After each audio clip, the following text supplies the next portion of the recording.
Hi there, welcome along to this episode of Business Leader Breakthroughs. On this episode, we're going to bring you insight from one of our members, Darrell Trigg, the owner of Trigg Construction. Look, we bring you insights from people that have been at the front line of business ownership so we can share in their knowledge, find out what's made them successful and gain insights that we might be able to transfer into our own businesses. Look, Darrell is, in addition to being the owner of Trigg Construction, is also the national president of the Registered Master Builders Association. And in this Q&A interview that I did with him at a recent workshop, he gives us some insights on things like the importance of personal goals, why he feels like lugging 20 kilos of equipment up the world's highest buildings is a really good thing for him to do, his view on the tendering model and why he thinks it's flawed, how you should get your fair share of the work even though you might predominantly operate in a tender environment. He's also been involved in acquiring one of the biggest construction projects to hit the northern region that is going to have a huge impact on the community and also the tourism in the region. He talks to us about why focus in business is so critical. If you try to do too many things, you can fail, how he chose his focus and the outcome that has been for him. And why being non-negotiable on your values is such a success driver in business. Now let the breakthrough insights begin. We've been connected with Darrell via our program for a little over a year. Yeah. And we've found really great alignment with how Darrell runs not only his personal aspects and views on life, but also the business view as well. So I thought maybe in terms of getting the audience to know you a little bit more, Darrell, let's start with the personal. One of our mantras at Breakthrough is the health, family and work. Yep. Give us your insights. How do you think about the health piece and what are some of the personal goals you pursue? Yeah, so thanks very much. So we've got a small construction company up north, but I've got one daughter and my wife who's in the business, who's an integral part of the business as well. And one of the things that, many years ago, we don't do residential anymore, but many years ago I did a job when I was on the tools. It was 7 days a week, just on a promise that someone was going to get these guys in. I was labour only and I worked 7 days a week for however long to get it done, and worked out that I was getting $3 an hour, but I didn't know what day it was or never saw the kids or whatever. So from that day forward, one of the values that we've held true in our business is no Saturday work, no Sunday work. So all of our projects, however long, we program them on a 5-day week. And then like a bit further on, I suppose, with the personal stuff and the health and that, probably 3 or 4 years ago, I was about 10 or 15 kilos heavier, and I've been in the fire service as a volunteer firefighter for about 30 years now, and I was quite a bit heavier than I am now, and I firefighter stair climbing. So this Saturday is the Sky Tower, which raises money for leukemia blood cancer.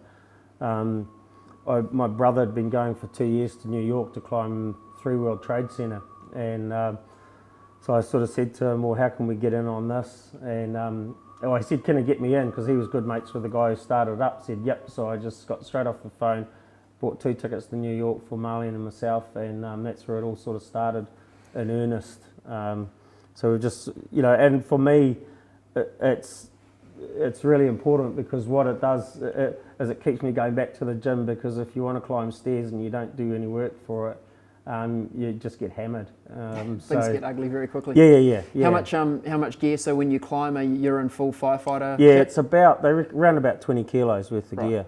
But it's more the heat. Like last year, it was 50 degrees C in the tower. It was the hottest day in New York in 6 years. So it was pretty tough. But we just come back on the 4th of May. We climbed 3 World Trade Center, and then we flew up to Calgary and climbed the Bow Tower in Calgary on the 5th of May. So it was pretty cool. So World Trade Center, how long are we talking? How long is the it's twice the height of the Sky Tower, so it's 80 odd floors or something. Mm-hmm. Yeah. And how long does that take? Took 33 minutes or something. Yeah. And so where's the dark zone when you're doing that? Is it like if you're doing 80 floors, are you get to 15 floors and everything's burning and you're getting hot and you're like, whoa, how do I keep going? Where's the zone where it's most challenging? Before you start. Right. No, no. I think it's what I've adopted with it is they're just stairs, and if you keep climbing, so a lot of guys, like we were climbing the bow tower and the World Trade Center, and there was these two young, probably 23-year-old kids that had an air pack on, but they were paramedics, so they were in civvies and that. And I got the flu just before we climbed the first one, and we were sort of hanging out. But they stopped, and every 5 floors I caught up with them. Right. So all we do is so my strategy is just get to the next landing and just get to the next landing. Yep. If you look at the stairs, that beats you. Yeah, right. So it's just get to the next landing and get to the next one. If you do that enough, they stop turning up in front of you. Mm-hmm. And why do you keep going back to it? Because I enjoy it, because of the people, and because it keeps me fit. Mm-hmm. It's a target that we do probably we've just done 2. There's another one this Saturday, and then probably 2 more for the year. So one in Sydney, one in Melbourne. Okay. But I mean, to put it in context, I'll do the Sky Tower this weekend in probably 17 minutes, and the fastest guy's about 8. So in firefighter kit? Yeah, in full kit, yeah. Wow. Yeah, Wow. I'm not fast, I don't... Yeah, getting it done. Yeah, my strategy's survival. Yeah, nice. And is there any other aspirational towers for you around the world that you'd like to climb? Yeah. The thing is, there's the stair climbing thing's probably like a lot of things, and around, they're all over the show. So we can go to New Orleans. There's all sorts of places you can go. But the ultimate, I suppose, is the World Trade Center. When the 2 World Trade Center towers came down, they were 110 floors. So the idea is the firefighters that are climbing up, they're actually just climbing up to go to work. So they're carrying hose packs and all that, plug them into the floor and start work. So ultimately 110 would be the goal. Right. That would be the ultimate, because that's what the Twin Towers were. Yep. So the One World Trade's 110 floors. Mm-hmm. The others are about 80, 72, whatever. Yeah. And tell us about the camaraderie of the firefighters. So I assume there's firefighters from all around the world travelling to these events and connecting. Tell us about that. Yeah, so it's I don't know whether you could call it one of the world's biggest clubs or whatever, but you can pretty much go anywhere as a firefighter and sort of knock into someone and say g'day. We sort of called in with the World Trade Center climb. Yeah, there's 343 firefighters that died when the Twin Towers came down. The first guy that actually died was hit by someone falling from the building. So there's 343 of us that climb, and you climb with a tag for someone. Right. Yeah, wow. So it's pretty cool. Yeah. It's pretty cool. But you just meet, there's people there's even some Aussies there. There's we let Aussies do it? I don't really? know, yeah, apparently. Look, there's people come from all over the world, from Prague, from the UK, from all over the show. So, and you meet someone new every time, mates every time. And Canada was the same. We met a whole bunch of people up there. Mm-hmm. You've all sort of got that same common fear that you have at the start, and then you crack it at the top, and away you go. Yeah. Cool. And how have you found those personal goals or the barriers you have to get past in your stair climbs? How have they transferred into your work environment? I think just that determination to get it done. That I'm a bit more of a big picture thinker, but the discipline of getting stuff done has helped out. Yeah. Yep, chunking stuff down, finding the next landing, essentially. Pretty finding much, the next landing in the business world as well. Yeah, absolutely. Okay. Darrell, give us a bit of background. How did you start in construction? Give us a little bit of insight into the journey so far. Yeah, so I basically did my apprenticeship in Whangarei with a local company who did commercial and residential, and sort of really enjoyed that, and just went out and did labour only carpentry for a house building company.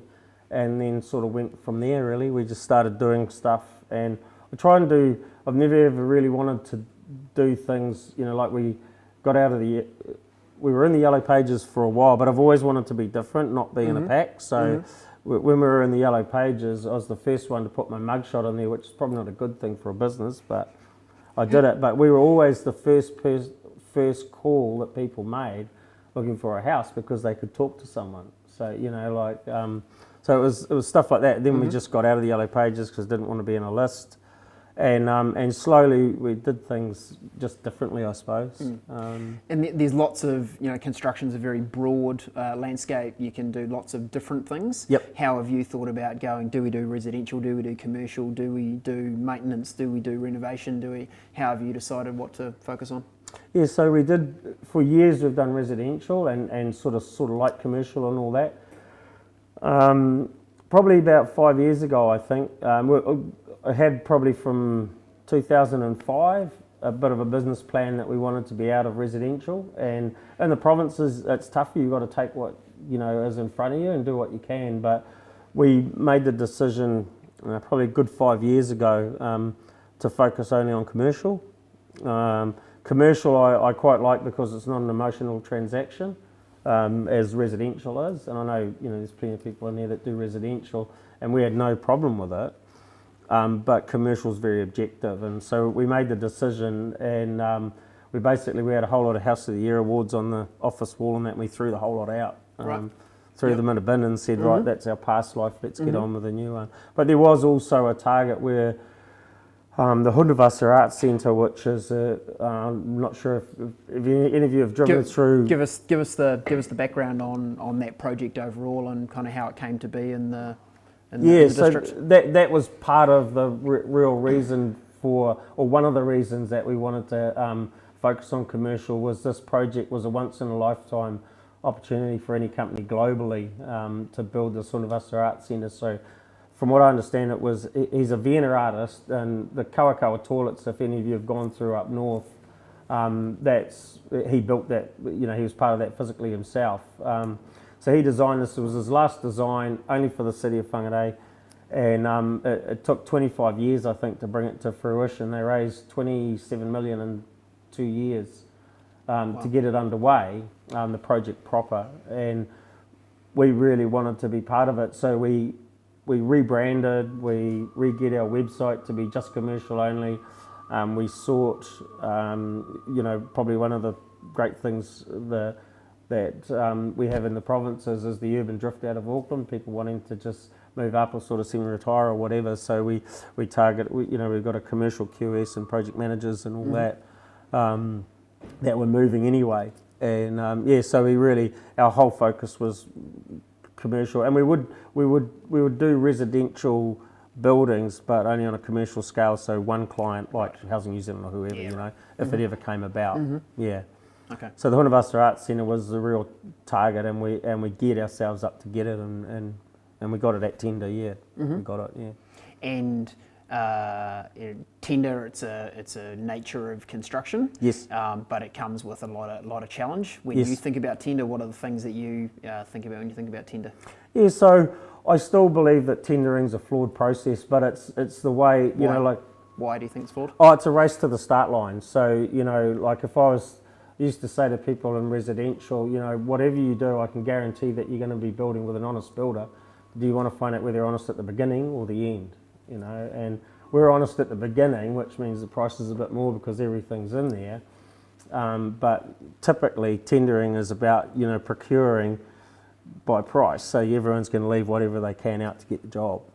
So it's not the best procurement model, but people think it's the right way to do stuff. If we get three prices, one's high, one's low, we'll take the middle. But it doesn't really reflect exactly what's going to happen on site, which is where all the problems come from. So when you're, sometimes you just cannot avoid the tender model in construction. It's the way it is, and you say no to every tender, you'd probably have not enough business. So what work do you try and do, around relationship building and being involved? What do you try to do prior to the actual tender coming out? Yeah, there's two parts to it. So we'll talk a bit later about what what our preferred mode is, but. And tendering now, I think, in the government are looking at it more as weighted attributes. So that like when the Dunedin Hospital is getting like it's $1 billion job or whatever, and they're basically, I think there's about 5 to 10% of the points are on price, and the other 90% of the points are on, the team and the people and who you actually, the experience, who you're going to be dealing with, what's their capability, because the price is a direct reflection of content and capability. So that's sort of the preferred way, but that's still a tender, like the Hundavasa, why we had a crack at it was that 15% of the points were on price, the other 85 were on team, and that's where we put our efforts into. Right. But you good had to team, build good methodology, and So and we you had to build it. Sorry to interrupt. No, no. You had to build all that capability in advance.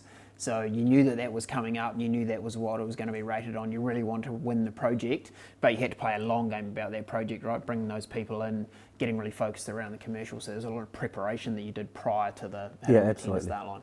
Yep. Damn right. Okay. Yep. And give us some insight, the scale of that project, what stage is it at the moment, when's completion, how big do we think it's going to be? Yeah, so it's I suppose by dollar value, it's by far the biggest project we've been involved with. It's about $18 million, but it's spread over 30 months. So we started in June 18 and we'll finish in December 2020. And we've had it's interesting because we've had a few hold-ups which creates a delay, and there's contractual ways that can be dealt with, and so we're sort of 3 months out, we've had asbestos and all sorts of things, but all that goes out the door because just after we started, the first cruise ship was booked, land in Whangarei, and 2 weeks after we meant to finish. Right. So, yeah, so the pressure's on. But no, it's good. Like Hundertwasser's theory, the interesting thing about it is everything's random. So he'd take buildings like this and call them architecturally handicapped, and his theory is all about, he's an artist, and it was all about taking it back to nature, so curves and and I suppose the word that resonated with me was random. So if you're in the bush, you look at a punga tree there and a punga tree there, they're the same species, brother and sister, but they're not identical. So everything's random. So if you're in a space like this, or outside, or one space, you can't look around and see the same detail twice. Right. So if you're in a cafe, there's a cafe in there, the chairs can't be the same. You can't see, no 2 chairs can be the same, the tables can't be the same. If you look around, that door handle can't be the same as that one. Wow. So the whole thing's got to be Must have been completely a really easy random. job to price then. Yeah? Yeah, well. Nothing's the same. Yeah. So, no, well, Any QSs in the room going, sounds like a nightmare? Yeah, well, what they actually did in that was another part of the appeal, because right from the start, even with residential people, we'd go along and meet them and basically interview them and see whether we want to work with them or not, and but this one, from a pricing point of view, they did the right thing, and they provided a schedule of quantities. So basically what they do is they tell us how much concrete and steel and whatever's going to be in it. So they take the risk on the quantity, and then we put a rate against it. So we say it's going to be X amount of dollars to buy a cubic metre of concrete, pump it into place, and so on and so forth. Right. So we take the risk on the rate, and they take the risk on the quantity. So that's a balanced risk profile, which is big at the moment with all these big companies tipping over, and the risk is disproportionate. Yeah, sure. Yeah, so it was a good approach by them. Otherwise, no one would have priced that, or you'd bang an extraordinary amount of money on to cover the risk. Yep, put the big fat in. Yeah, okay. You have to. Yeah. And why were you so keen for Trigg to be involved in this project particularly? It wasn't so much a recognition. No, well, it was, I suppose. It was, but in the provinces, you don't often get the opportunity to demonstrate capability. Okay, so there was a $10 million mental health unit at Whangarei Hospital that was built. Mainzeal built it. We could have done it, but you don't get the opportunity. So the procurement, the registration of interest, said, how many of these have you done in the last 5 years? Right. So it cuts all the local guys out. Well, this is an ideal opportunity for us to be able to demonstrate capability. And that was really, so, there's nothing, it's a community project, there's really nothing in it for us bar 2 years of the spotlight being on us sort of just about globally. That we have demonstrated capability, and it will lead on to bigger things going forward. I imagine there'll be immense brand value going forward for you. Yeah. It's like a big loss leader, like the biggest loss leader you could ever grab hold of. Is it going to be a loss leader for you? No. We'll still make money out of it, but not a great deal. Good. I was about to take you aside and slap you for a minute. That's good. No, there's certainly, they didn't want to hang anyone out to dry. Got it. But we went into it. Not lean, we went into it to make money out of it, but certainly with more of that thing of demonstrating capability, building brand and all that, And knowing how much it can bring to the community as well. So I think we know that the Arts Centre is going to bring, you mentioned cruise ships, so it's going to be one of those things that starts bringing more to the community. And who knows where that might lead in terms of other people going, oh, well, now that that's there and now we've got a influx of new people coming, what else might we be able to build, and what other projects might you get aligned with, and you guys will be there going front and centre, hey, we've done that one, we've got the capability, we've got the people. let's grab the next. The interesting thing about it is we're not building anything bar an experience, and that's hard to get your head around, so when you walk into this thing, or you walk into I wouldn't say the toilets, but you're looking around and it's like a sense of wonder that everything's different, and you're like, never would have thought of that, and so we're actually building an experience, not a building. So it's quite a different approach. And is that unique to this because it is such a unique building, or do you try to take that philosophy into every project that you do? Every project we do, yeah. So, like quite often when we're talking to people, it's like a building is an innate object, I suppose, but it's a facilitator of experience. So homes are facilitators of, like family and barbecues and whatever it is. So it's trying to capture that experience that people are going to use the building for, to understand what they want out of it. And so we spend quite a bit of time, so typically, we could talk about that later, but our partnership stuff, typically we try and understand what the experience is going to be that they want out of it, and then work backwards from that to the building, because the building's only the facilitator of it. Yeah, it can look cool and it's got to be dry and healthy and warm and whatever, but what do you actually, the last thing you want is them to constantly be thinking, shit, I wish we didn't do that, So if you can totally understand what they want to use it for, then you can get a heck of a lot closer to getting it right. Yeah, and what we talked about before of the why versus the what. The what is I need a building. The why is the experience piece. So cueing into that with your customers early about why they want this. Yeah, huge change. Yeah, and I mean, even, like we've done everything from ambulance stations to retail to schools, whatever. And, like a lot of some of the industrial stuff we do, I'll be talking to them and saying, well, yep, we're going to build kayaks, or we're going to, whatever it is, or widgets. Well, what are you going to do? What's your business going to look like in 20 years' time? And they're like, what do you mean?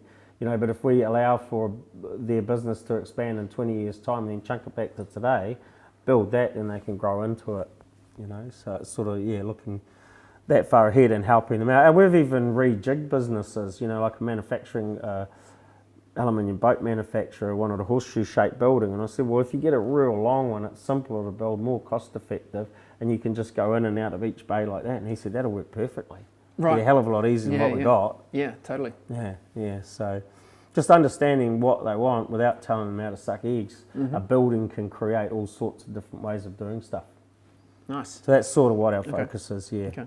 So today's theme, we've talked about passion and purpose and partnerships. Yep. So what makes you passionate about what you do? I just think that the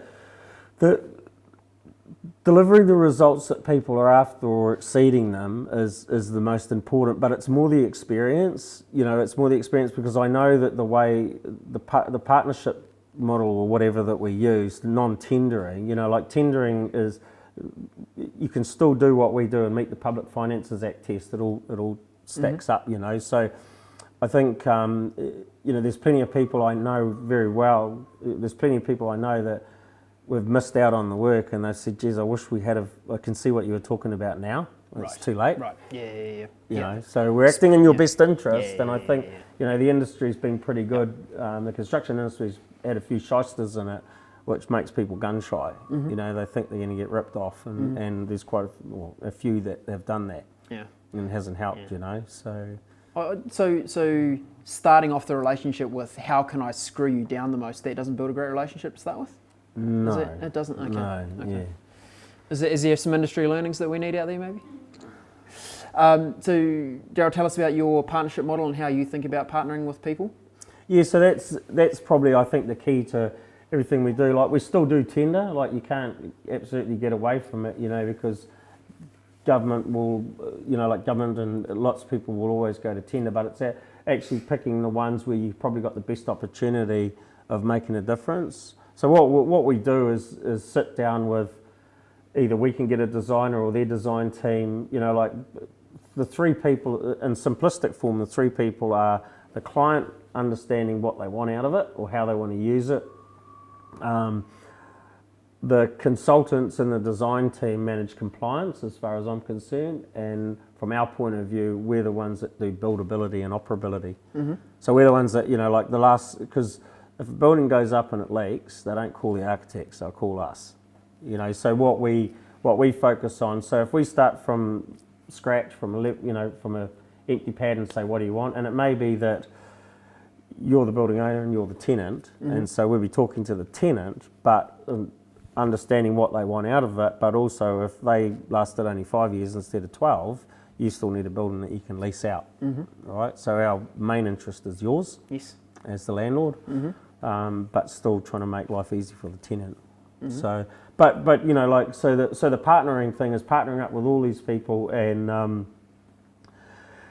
starting from scratch, and as we move through the process, it's quite deliberate in its steps, so nothing happens and money doesn't get spent until they sign off all the way through, but you solve all the problems. So if you're talking with the design and compliance guys, the builders and all that, and the client, you're solving all the issues, so by the time you get to actually getting it down on paper ready for consent and all that and building it, most of the issues are gone. Right. So it's really the collaborative approach is what's most important in that partnering model? Absolutely. And it manages a lot of the risk and all that, so And do you get resistance to that? Do you get designers or architects coming in going, hey buddy, you're just going to build the thing, just like get back in your spot and we'll handle this? Yeah, absolutely. Yeah? And how do you deal with that? Oh, I think it's trying to help them understand what the outcomes are, like the benefits of doing it are huge. But it's a hard sell, it's a real hard sell. We've got a key client that we've got up north that we just keep building buildings for. They've got an extraordinary amount of land, and they need to put buildings on, and we're right in there helping them out, and they know the value of it. They truly see you as a partner, not as a construction company. Yeah, absolutely. But at the end of the day, with a lot of the architects and all that, they do talk it, but not a lot of them walk it. Which is frustrating, but it's a real hard sell, and we'll walk away from it. Rather than take a project on if they don't, if they don't want to be part of it. Because there's just going back to how much risk there is involved for us as a company. Yeah. All the problems arise once you're on site and you start figuring them out. But if you can do that together, all sitting around a table, it makes a heck of a difference. Okay. Yeah. So, what's your genius in the business? You personally, what do you bring to the table? I think the big picture thinking, definitely. We've got a small team. There's 6 of us off the tools, and so the way it's sort of structured is we've got the site guys and site managers, then we've got project managers that look after the site guys, and I look after the whole lot. So, and it's about troubleshooting. So I sort of troubleshoot the project managers' problems. They troubleshoot the site guys' problems. So, but yeah, no, definitely the big picture. We've got a QS. David, I think, in our office, he gets pretty frustrated with me because he's, extremely good at his job, but I think QS thinks a bit different to big picture thinker. So I'm all over the show, coming up with great ideas and all the rest of it, and frustrating the heck out of him. But is anyone feeling in alignment here with maybe some of these relationships that go on in the office? Yeah, Christopher, thank you for being so honest. Kieran, we see the look on your face. Yeah, and this is in the active management program for those of you that have done the module when we're looking at your style, and we talked about pioneers and guardians and integrators and drivers. You're a classic pioneer, right? You're a big thinker. Right. QSs, I'll be generalist here, so don't shoot me, but generalists, they're more likely to be in the guardian zone. They're very, very good with detail. Yeah, so absolutely. Guardians and pioneers, by design, they clash. Because the pioneers are out there going, what's my big idea? How can we get this? Let's do that. And the guardians going, well, what are the 487 steps that are going to get us there? Yeah. And neither of those approaches are wrong. But as organisations, we need to appreciate that we've got those different personalities and different styles in our group. Yeah, well, we moved down from Whangarei to Ruakaka, Marsden Point, where we are now, 14 years ago, and when we moved, I said I had a 15-year view that nothing would happen for 15 years at least, and it would just start to get traction. And the idea was, in that 15 years, to just become part of the furniture of the and the community and all that, and just build relationships and just tick away. You got to get work, but build relationships, and then when the bubble bursts, you're away. Yeah. And building relationships is one of those things that we all go, oh yeah, got to build relationships, got to network, do all these things. What does it actually look like on a week-to-week, month-to-month basis for you to build relationships? It's actually about like holding your hand up and doing, like doing stuff. So I'm on the local economic development group and all that sort of thing. So it's getting into places that give you opportunities that you wouldn't actually normally get access to. So the local economic development group is all about, opportunities that come into the area and people that are coming into the area, helping them out and whatever. So, we've had meetings with Shane Jones and all sorts of things, so we haven't got any money yet, but no, but he's too busy delivering the 100,000 Kiwi build houses. Yeah. Oh, no. Yeah. So it's definitely about going and doing that things, getting into areas that like there's chamber of commerce and all that sort of stuff. But I think local, our focus is pretty relatively narrow in that area. We're sort of trying to defend it with all we can. Yes. So it's there's all sorts of groups that you can get on, but it's mainly that and just getting out and meeting people. So it looks like hard work, right? Because the offering your time to those kind of things, they're very rarely paid positions. Takes a lot of time. Yeah, it takes a lot of time and effort. So it actually looks like hard work. So building relationships is not just something that happens by accident. It's being prepared to go and put the time and effort. Yeah, and it's got to be deliberate. You've got to do it in a reasonably organised way, and sort of just keep in touch with people without annoying the hell out of them. Keep in touch with them on a regular basis, which I sort of do and sort of don't. But Okay. It is hard work. How do you think about the partnering with your subcontractors? Obviously, a big part of construction. How do you think about the partner model with them? Same deal. So we get them on board right at the start, and just work through stuff. So we've basically got a key set of subcontractors that we work with, and we're fairly disciplined about stuff like health and safety and all that. I think we're probably one of the more disciplined ones up north. We've got some pretty high standards and we stick to them. And I think that's one thing that we've said to the guys right from the start is if you say you're going to do something, do it. Don't back out on it. Don't have half an integrity circle? Yeah, absolutely. Yeah. Health and safety's a tough gig because it's so subjective. In the construction industry, what the WorkSafe guys say is something and someone else will say, and there's all these independent consultants and all that do a great job, but it's so subjective. There's no real hard and fast rules.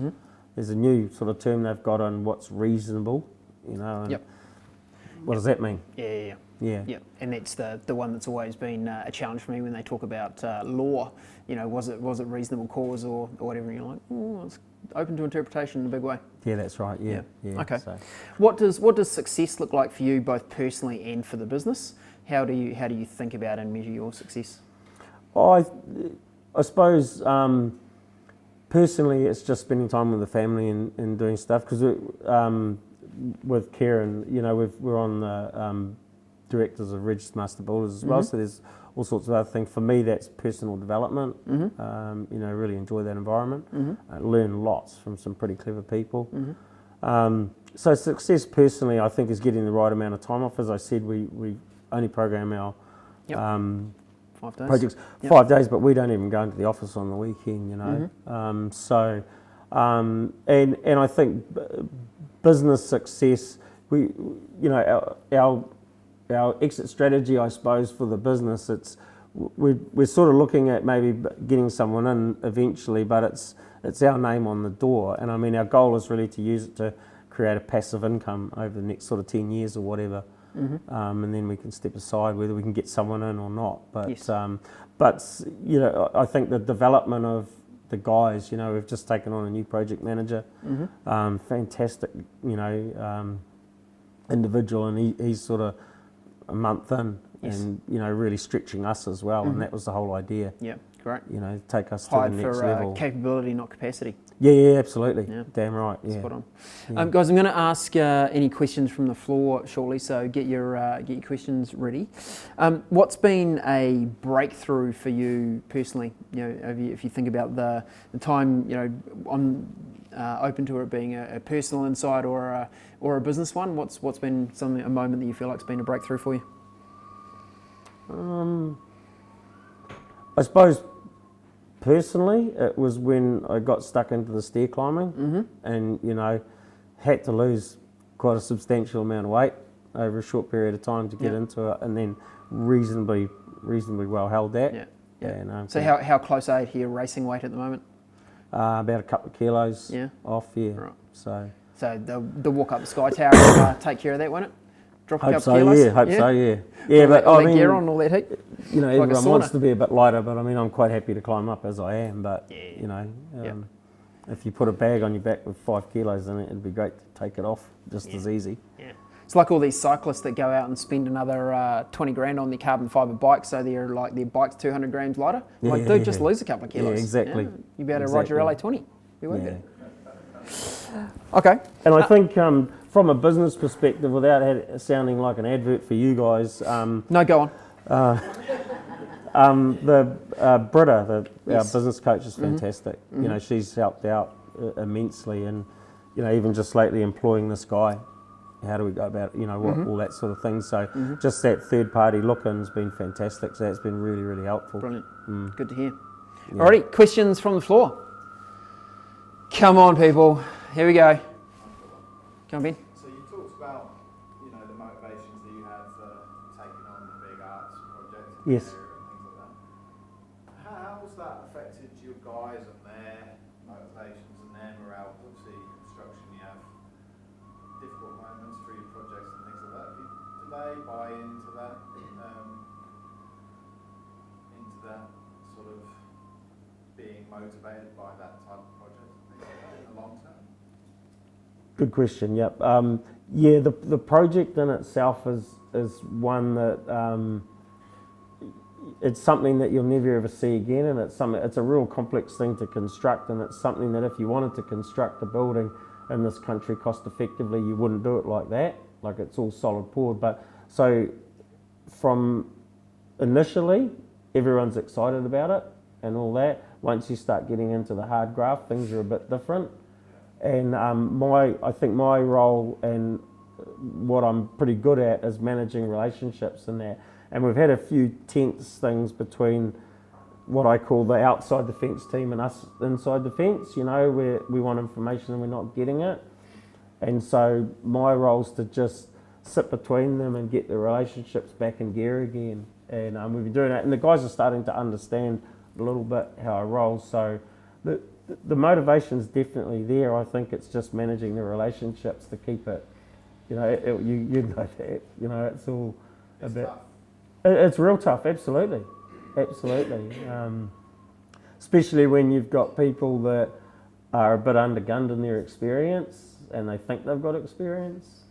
You know, it makes it tough. But yeah, we've got a fantastic team. We've just got a team of 3 off the tools in the office. We've got a sort of a project manager that looks after the whole thing. We've got a construction guy that's just doing the construction stuff, all the details and ordering gear. And then we've also got a commercial manager who looks after the, you know, the claims and the variations and all that stuff, you know. And part of our MO, I suppose, is in the provinces, work can be up and down like that. So we've built relationships with a lot of smaller contractors, and we can get them in to man up a job if we need to, rather than having 20 or 30 guys on site, because the work can just disappear like that. So it's a win-win if we haven't got too much work or whatever, you know, they can go away and do other stuff. I mean, we had a set of retail shops that we were on site, fences were up, sheds were on site, it was all set out. We're just about to start cutting and digging up the asphalt, and they pulled the pin on it. So it happens. Yeah, it happens. It's hard. And how do you deal with that? Because you know, like, you've got resources committed, you think you've got revenue banked that's going to come in. You know, emotionally, stress-wise, how do you deal with that? Yeah, it was the old stun mullet thing for a while. You're looking around for a candid camera going shit, you know. Yeah. But we just had to crack on with it, you know. Rang around, and the guys went and worked, helped out other guys for a while, and then the next job came along and we cracked on. Yeah, it's just sort of the nature of the game. You know, like... I think it's the nature of every business. Yeah. You know, I think if there was one trait that every business leader could have, whether you're an owner or a leader or both, I think resilience and grit, you know, they're definitely the things that are the trait that's going to win every time. Because has anyone in the room just had a perfectly smooth sail through business? No, I don't think I get many responses on that one, right? So we always get these setbacks, and it's how you deal with them which makes the difference. My role is the people management, basically. That's what I focus on, is the people management. And if the relationships are getting strained or somewhere, I've got to get in there and sort some way to smooth the path through. It's the same in the fire brigade, you know. You get some tough stuff and all the rest of it, but it's about, fire brigade's not about fire engines and training and all that, it's about people. Yes. If you look after the people right and they're happy to be there, they'll do all of that stuff. So, yeah. And we talked about at the beginning the Google Aristotle project and the kind of 5 things that they found that each of the teams that were high performing had. You know, all of those are soft skills. They're all people management type elements to them. They're not hard skills. They're not technical skills. So actually just bringing the mindset as a leader to, I am a people manager and my role here is to make my team better and help them roll and be improve and grow. I think it's such a great mindset compared to others that we see that we go, people management, that's the HR department, you know, and they kind of go, it's not my responsibility, it's someone else over there. I think you're in for a challenging time in your organisation if the entire leadership is thinking that people management is something that can be outsourced to a department or to an external. Yeah, I mean, my sort of thing with people management is the same as a footy coach or a hockey coach or whatever. You know, you set the rules down and then you get the team to buy into the rules and then you coach them through how to play it and then let them go. You know, I think one of the things that has really worked for us is actually trusting people to do a job and then let them do it without micromanaging it. And you know, I've been really surprised at the results. You know, people have really sort of flown ahead because certainly our key site manager, the construction guy on this project, he just said the one thing that he likes about working here is I leave him alone. You know, if he's got a problem, he rings me and we sort it out. But he manages the program and all that sort of stuff. Let him do his job. You know, so Very works important. really well. Cool. Any other questions from the floor? This is like the once in a lifetime opportunity. The heavy hitter from Whangarei here. And you guys, you know what you're all going to do, right? You're going to be driving away. Oh, I know what I should have asked Darrell that thing. Look, go on, Shona. As people, one of the things that we're looking to do as a company is relooking at our values. So keen to hear about what the values are for your organisation and how do you bring them to life? So it's more than just a laminated sheet that sits in front of your computer. How do you bring it to life so they're living it every day and it's not just that laminated sheet? Oh, we've done our values and we've laminated it now. So how do you bring it to life? Tell you what. If you make them outcome statements, because a value is not value as a word like integrity or whatever is just a word, and it's like. But if you make them outcome statements like doing statements, then people can actually buy into them. And a classic, if you have a look at St John's website and look at their values, they're sentences. They're not like we do the right thing and all sorts of stuff like that. But they're sentences and they really resonate. You know, so the things that people can relate to, because a word is so subjective. But if you put it in a sentence and say, you know, we act in whatever, not we act with integrity, but you know what I mean. So if you make them outcome statements, so how does our business want to be seen, or how do we act within it? It's a really good way of doing it, and that's what we've done. You know, we've got about 6 or 7 of them. The reason why I'm dancing around them is I can't remember them off the top of my head. So, let me give an example. We worked with another construction company a while ago, and very same thing. They kind of outcome statements, but also putting it in a language that resonated with their team. And one of their statements was "Don't take the piss." And it resonated really well with the team, and it was language that the guys could use on site. So if someone was going, I might just take those couple of bits of 4x2 home for the weekend because I've got a bit of a job that I'm doing at home, someone else had language to go, hey mate, it's taking the piss, like that's actually not yours. Go down to the yard and buy your own. So I think getting them into a language that works for your team is really useful as well.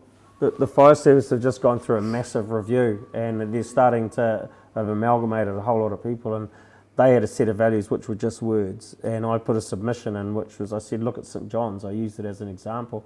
I said they're actually sentences that are relatable, and anyone at any level of the organisation can look at it and go, yep, I get that. And they took it on board and they've implemented it.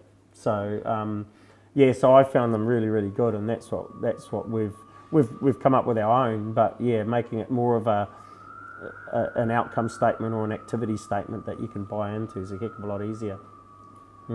So how do we, and this is a kind of question for everyone, probably all of us have either in our own organisations right now or previously we've been through some kind of values situation. How do we keep them alive? How do we stop them going that, oh yeah, they were so good, we got them sorted, we love them, they're brilliant, 6, 7 statements, job done, awesome. How do we not make sure they don't get dust on them? Because what's the importance of values? Why do we want to align? Because we want to live them, right? So how do we make sure that we live our values day to day? How do we keep them alive? So is this, nice. Well, no, because I was just going to say on the St. John example, I know the person who put those values in place, and I think part of it started not just having values, but what they did beforehand when they got focus groups and they got key people within St. John, and not just managers and people right across the business involved in terms of ideas around what values could look like. Then it went out, because they do love to consult, to the wider organisation, had that. And so there was a lot of buy-in before, posters went on the wall, I guess, so to speak. But it was a long project, it took them months. Yeah. I think they just make sense. They're really simple and they make sense.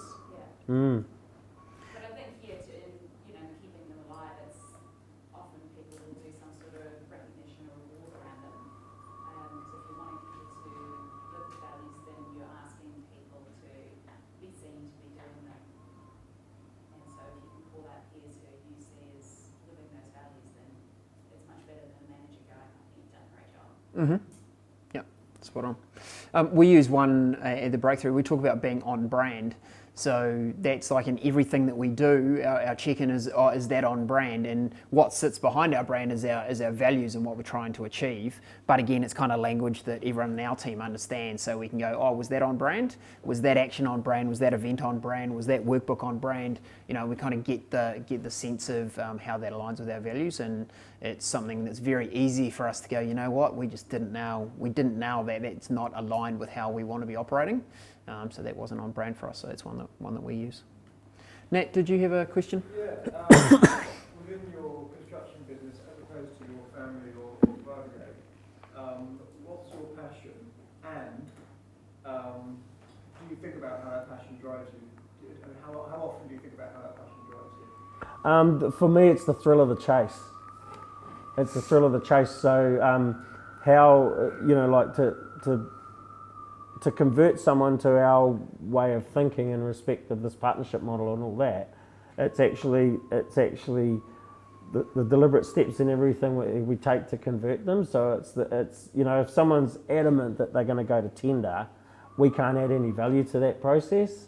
So we basically step away from it. Like we are going to tender something that's only just around the corner from us coming up soon, but we've got a pretty good chance at it. But yeah, it's the thrill of the chase. That's what I really like. Yeah. And how often do you actually think about that? To make sure you get out of bed and you go work with a big positive spring in your step.